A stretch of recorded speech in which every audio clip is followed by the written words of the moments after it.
Congratulations, part 1 of your dream car spreadsheet project is finished. So now we're going to work on part 2, which are your dream car charts.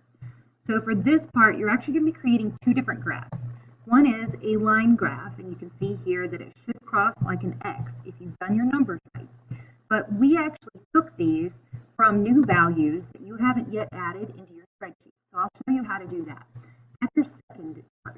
Then we'll work backwards and actually go here to look at also our dream car chart with all the different features and different pieces that go together. Now, even though these numbers show 0%, that's okay.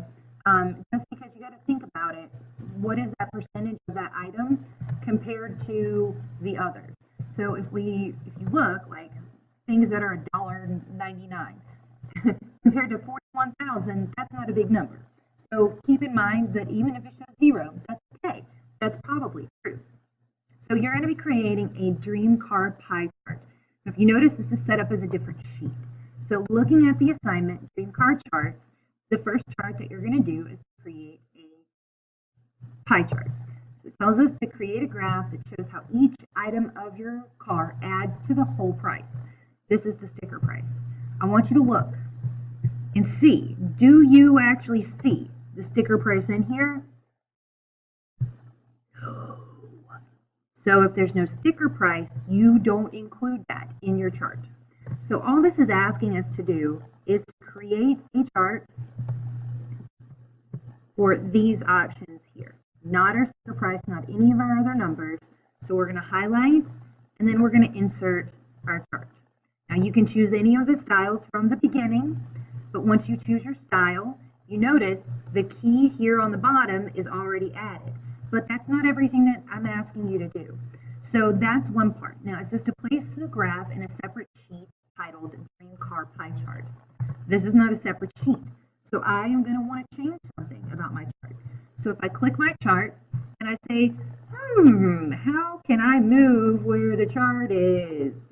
Then I can make it as a new sheet and then name it appropriately. Another one of the items I ask you to do is to change the color of the largest portion to red. So if I click, and this is a single click, so click one time, selects everything. Click one more time, that selects just the main portion. And then I can change my colors by going to my shape fill, and then it's going to change just that one. So if we're adjusting to red, then I click red, and that one's red, and automatically updated here as well. So that adds our red. Also, I want labels on this chart. So we've got a separate sheet. We don't have the percent, so that's what we're going to show.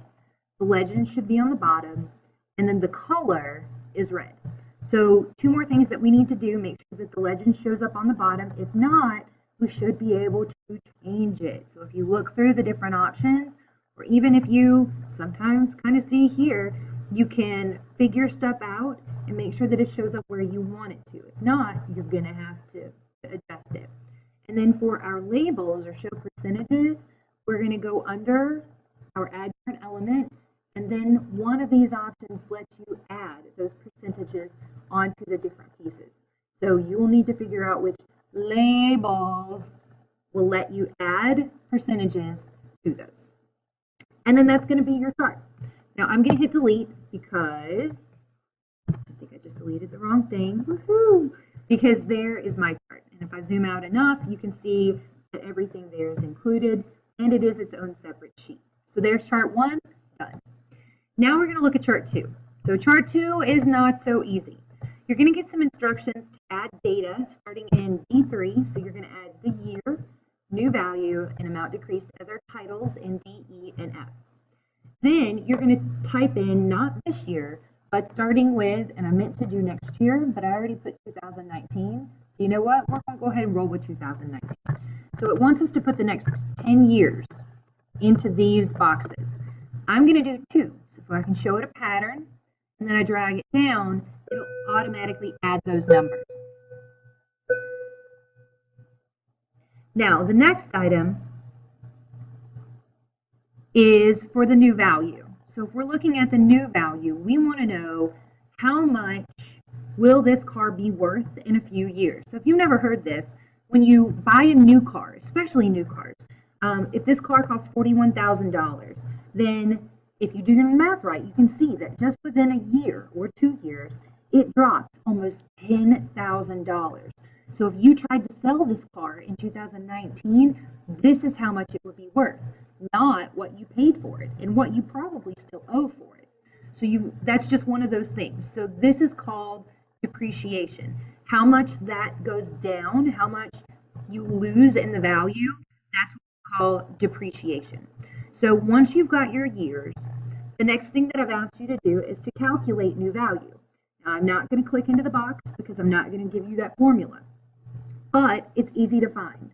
So if we go back into our instructions, you can scroll down here and we'll give you a lot of data, all right? So I tell you what to type, I tell you the years, and now we're in number 3. So it says to find the new value, and then it tells us in 2019 it's going to be 75% of the sticker price. 2020, 65% of sticker price. So you're going to have to come up with a formula that once you put stuff in here, will automatically calculate at 60%, not of this price, of your sticker price. So how do we figure out 75% of this sticker price? That's where this number comes from. So just like with all the other percentages that we have been doing in Excel, you need to find the formula, find 75% of this number.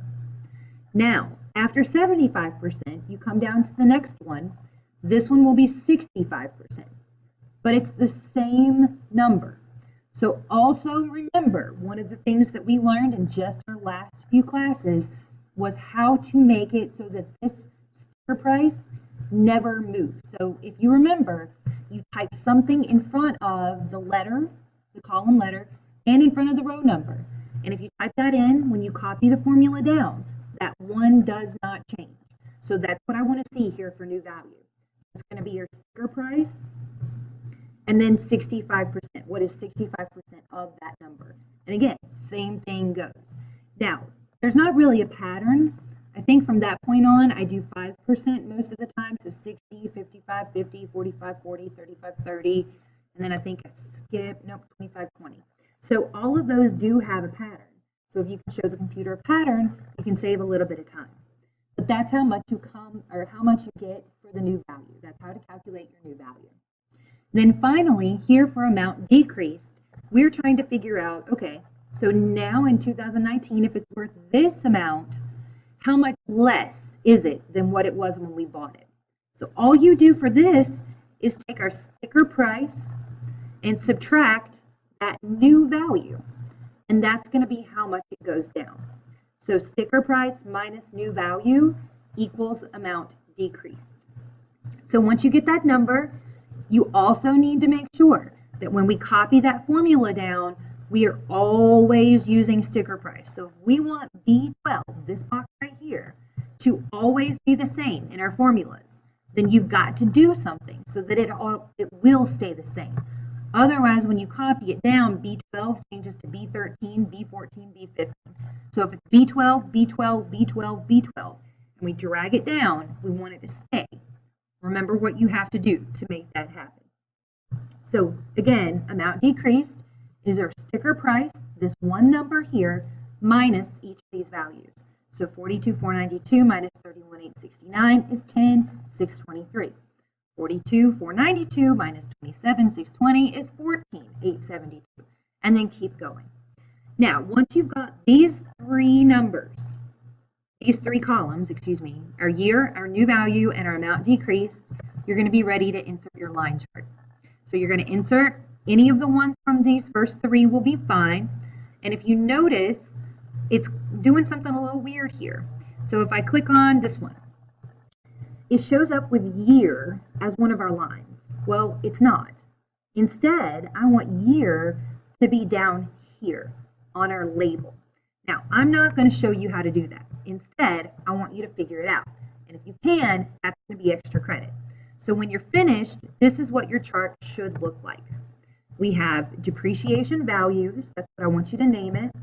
And if you look back at the assignment sheet, here are the specifics. So chart title is depreciation values.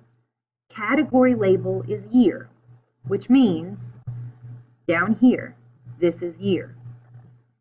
Then you're going to do the value label here as car, or value label is the vertical axis is right here. And value label, I don't have a label, and it doesn't say year, and it doesn't say car value. Way to go. All right, so I would need to add a label to that, and I can do that, but again, just make sure we got it. So we want to see two lines, and they should make some sort of an X shape. The new value, I want you to change the color so that it's red. Amount decreased, I want you to change it so that it's green. And then that should be most of, and make it so the legend of the chart is on top. Change that location. But otherwise, if you want to double check, go through to make sure that you've done all the items that you see listed here in the rubric, and then that should take care of everything. So those charts won't take too long. You've just got to make sure you add your new data. When you're finished, the one thing I would like you to do is just make sure that it's not covering any data. So I just put it right below my values. You're going to save this document. This is still your dream car spreadsheet, but now that you have your charts, we save, and you are going to resubmit this whole file for the assignment called Dream Car Charts. And once you have that in, you are done with Excel. Congratulations.